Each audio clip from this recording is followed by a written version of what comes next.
Hello बच्चों, आपका अपने ट्यूटर टॉक चैनल में स्वागत है। आज की वीडियो में हम क्लास 11 फिजिक्स की एक इम्पोर्टेंट डेरिवेशन को सोल्व करेंगे।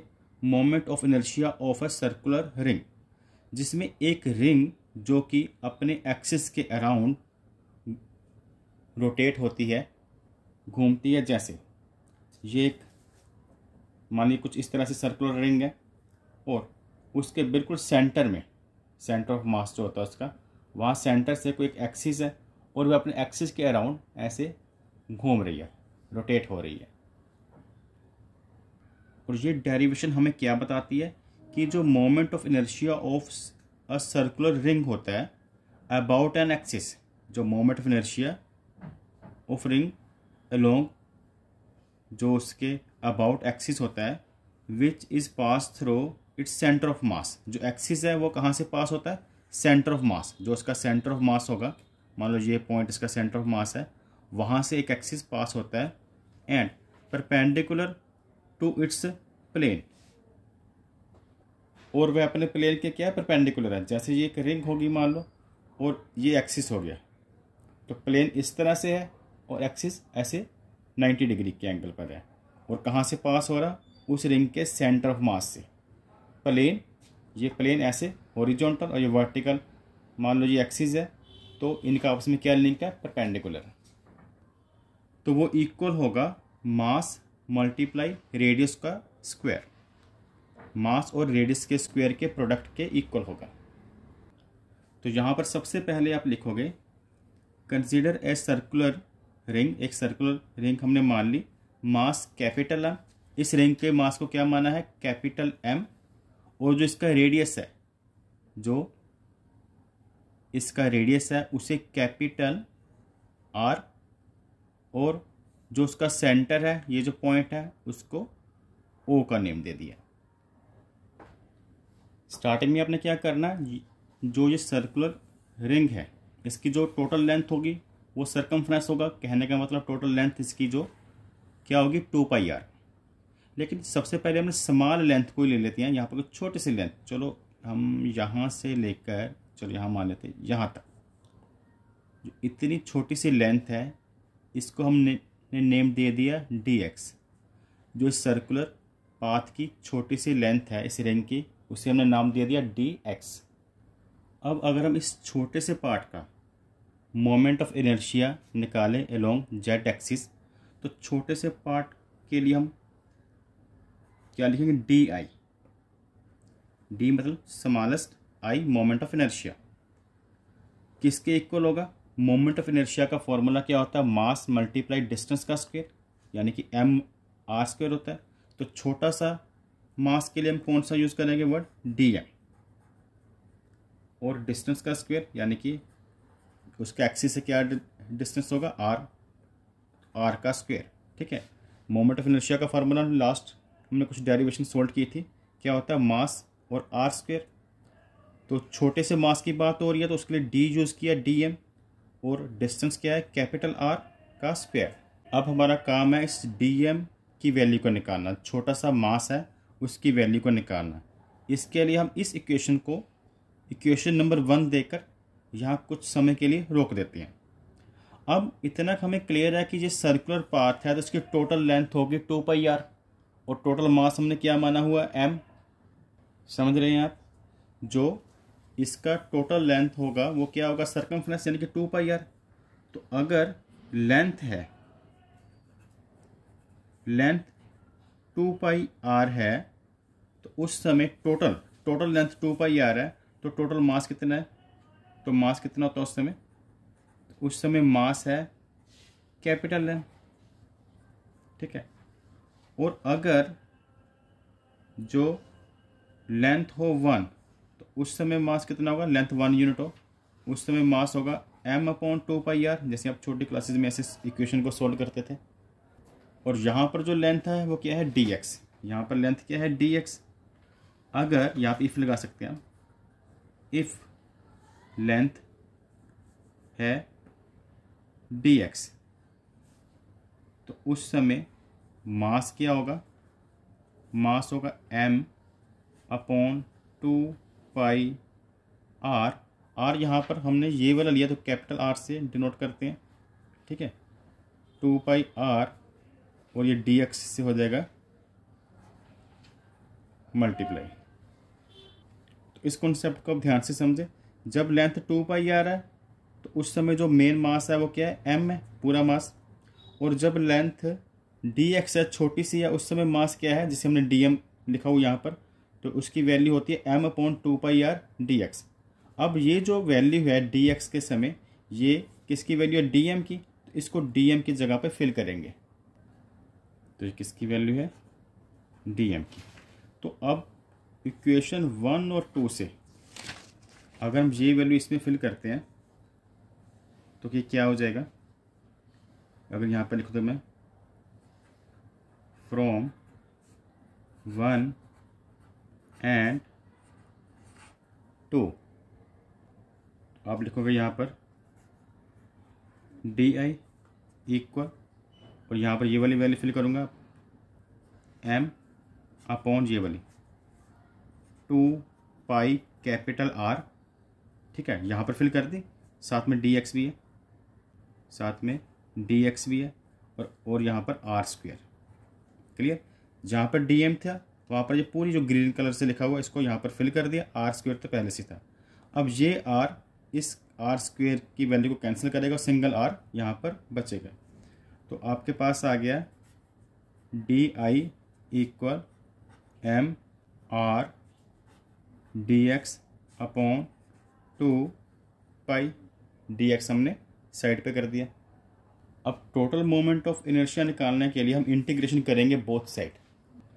तो यहाँ लिख लिया इंटीग्रेटिंग बोथ साइड, तो बोथ साइड इंटीग्रेटिंग करेंगे इसका इंटीग्रेशन। तो ये हमारा आ गया डी आई, और इस तरफ इंटीग्रेशन का साइन लगाएंगे, तो ये एम आर और 2 पाई, जो मास देखो इसका फिक्स रहेगा, रेडियस भी इसका फिक्स रहेगा, 2 पाई भी फिक्स होता है, पाई की वैल्यू फिक्स होती है, ठीक है। रिंग का मास तो चेंज नहीं हो सकता, ना रेडियस चेंज हो सकता है। तो जो वैल्यू कांस्टेंट है उसे इंटीग्रेशन से हम बाहर लिखते हैं, आपको पता है, ठीक है। तो केवल डी एक्स बचा इधर, तो ये डी एक्स। लिमिट क्या होगी, मीन मोमेंट ऑफ इनर्शिया की, जो मोमेंट ऑफ इनर्शिया की हमने लिमिट फिल करनी है, यहाँ पर 0 से आई, ठीक है, और यहाँ पर इसकी हम क्या लिमिट फिल करेंगे, एक्स लेंथ को बताता है, तो जो लेंथ है टोटल लेंथ कितनी होगी, 2 पाई आर, 0 से 2 पाई आर, तो यहाँ पर 2 पाई और कैपिटल आर, और यहाँ पर 0, ठीक है। यहाँ पर क्या लिखा है, 2 पाई कैपिटल आर और यहाँ पर 0। अब ये इंटीग्रेशन वाले साइन और ये डी आई के साइन के बीच में कोई वैल्यू नहीं है, इधर भी इंटीग्रेशन के साइन और डी एक्स के बीच में कोई वैल्यू नहीं है, यानी कि 1 मानेंगे फिर। और 1 का जो इंटीग्रेशन क्या होता है वो वेरिएबल ही होता है। जैसे इसमें ये डी आई है तो इसका इंटीग्रेशन की वैल्यू 1 की आएगी आई, और यहाँ पर आएगी एक्स। अगर आपको इंटीग्रेशन की रूल्स पता हो तो मैं यहाँ पर लिखता हूँ, हम कैसे करते हैं इंटीग्रेशन। जैसे ये हमने किया डी एक्स का, ठीक है, अब बीच में कोई वैल्यू नहीं है, यानी कि इसको फिर 1 कंसिडर करते हैं, तो इसका आंसर आता है एक्स, ठीक है। ऐसे ही मान लो इंटीग्रेशन, और यहाँ पर है डी वाई, इसके बीच में कोई वैल्यू नहीं है, तो क्या आएगा वाई। और अगर इसके बीच में मान लो 2 है तो क्या हो जाएगा, तो ये भी कांस्टेंट है, कांस्टेंट तो अक्षर वैल्यू बाहर लिख देते हैं हम, तो अगेन फिर वैल्यू इसकी आएगी 2y। अगर बीच में कोई वैल्यू ना हो तो ये जो d के पीछे वाली वेरिएबल होता है यही आंसर होता है, आप ऐसे समझ सकते हैं।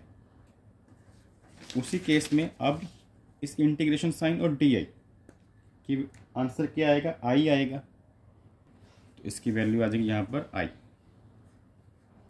और लिमिट हम कुछ इस तरह से स्क्वायर ब्रैकेट डाल के लिखते हैं, आई इस तरफ लिखी जाती है 0 इक्वल, ये कांस्टेंट वैल्यू है एम आर अपॉन 2 पाई, और यहाँ पर क्या आएगा, यहाँ पर ये डी एक्स है ना, बीच में कुछ नहीं, ये डी के पीछे वाला आंसर ही आएगा एक्स। और यहाँ पर लिमिट 2 पाई, ये कैपिटल आर, और यहाँ पर 0। लिमिट कैसे फिल करते हैं, पहले अपर लिमिट फिर माइनस डालकर लोअर लिमिट, यानी कि आई माइनस 0, तो यहाँ पर आ जाएगा आई माइनस 0, और इस केस में m ये कैपिटल R अपॉन 2 पाई तो है, और इस तरफ x की जगह पे क्या आएगा, ये 2 पाई R, लिमिट पुट जब करेंगे अपर लिमिट, और माइनस नीचे वाली लिमिट क्या है 0। तो यहाँ पर आपका क्या बचा, I मोमेंट ऑफ इनर्शिया, यहाँ पर m R अपॉन 2 पाई था, ठीक है, और मल्टीप्लाई 2 पाई कैपिटल R। तो 2 पाई से 2 पाई ये कैंसिल हो सकता है, 2 पाई से 2 पाई कैंसिल हो गया, और मोमेंट ऑफ इनर्शिया का आंसर आ गया m R, ये एक R ये, एक R ये, एम आर स्क्वायर। तो ये बच्चों एक तरह से रिंग वाले क्वेश्चन के लिए एक जनरल फार्मूला है। अगर जो एक्सिस है वह रिंग के सेंटर से पास हो रहा है, और जो रिंग का प्लेन है वह, ये जो रिंग का प्लेन है ये एक्सिस से क्या है, परपेंडिकुलर है, उस समय मोमेंट ऑफ इनर्शिया का अगर आपने सम सोल्व करना है तो इक्वल होगा मास मल्टीप्लाई उसका जो रेडियस का स्क्वायर। लेकिन अगर कोई क्वेश्चन ऐसा आता है कि moment of inertia about it's diameter, जो एक्सिस है वो उसके डायामीटर के अलोंग है, तो वो क्वेश्चन को कैसे सोल्व करना है, अब नेक्स्ट केस इसका करते हैं। तो moment of inertia about it's diameter, तो यहाँ पर हमने 2 डायामीटर लिए हैं जो कि दोनों आपस में क्या है, परपेंडिकुलर हैं, और ये दोनों डायामीटर सेंटर ऑफ मास यानी कि इस जो सर्कुलर रिंग है उसके सेंटर से इंटरसेक्ट हो रहे हैं। तो इस पॉइंट को हम O नेम दे लेते हैं, इस पॉइंट को। तो क्या लिखा हमने, लेट 2 डायामीटर, हमने 2 डायामीटर लिए हैं, both are perpendicular to each other, दोनों परपेंडिकुलर हैं आपस में, और pass through centre of mass, और दोनों इसके सेंटर ऑफ मास से पास हो रहे हैं।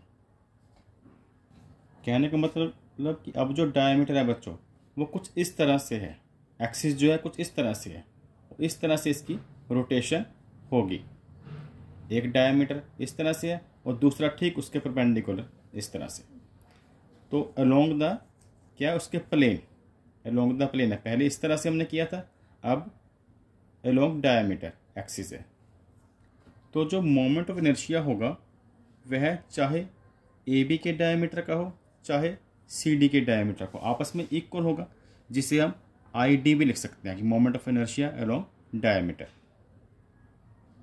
यहाँ पर हम यूज़ करेंगे थ्योरम ऑफ परपेंडिकुलर एक्सिस। इसका फॉर्मूला हम पीछे ड्राइव कर चुके हैं, फ्रॉम थ्योरम ऑफ परपेंडिकुलर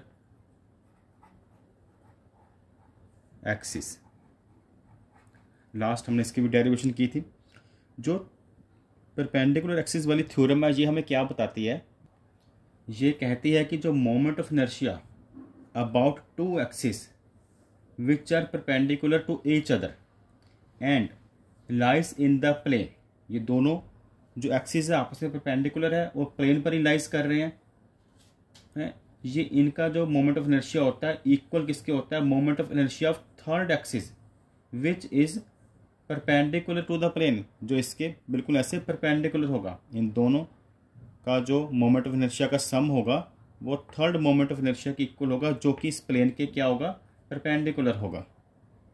और वह कहाँ से पासिंग होना चाहिए, पॉइंट ऑफ इंटरसेक्शन। जैसे ये दो आपस में परपेंडिकुलर है और यहाँ पर इसका पॉइंट ऑफ इंटरसेक्शन है, यहीं से जो परपेंडिकुलर एक्सिस होगा इन दोनों का सम उसके उस एक्सिस के इक्वल होगा।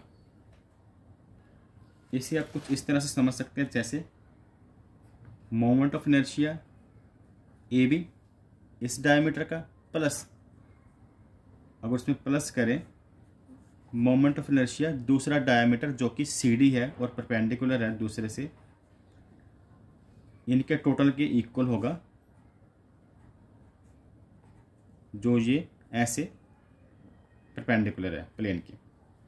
अब आई ए बी और आई सी डी की वैल्यू क्या है, आई डी के इक्वल है। आई डी मतलब दोनों का आपस में इक्वल है, तो एक नाम दे लिया,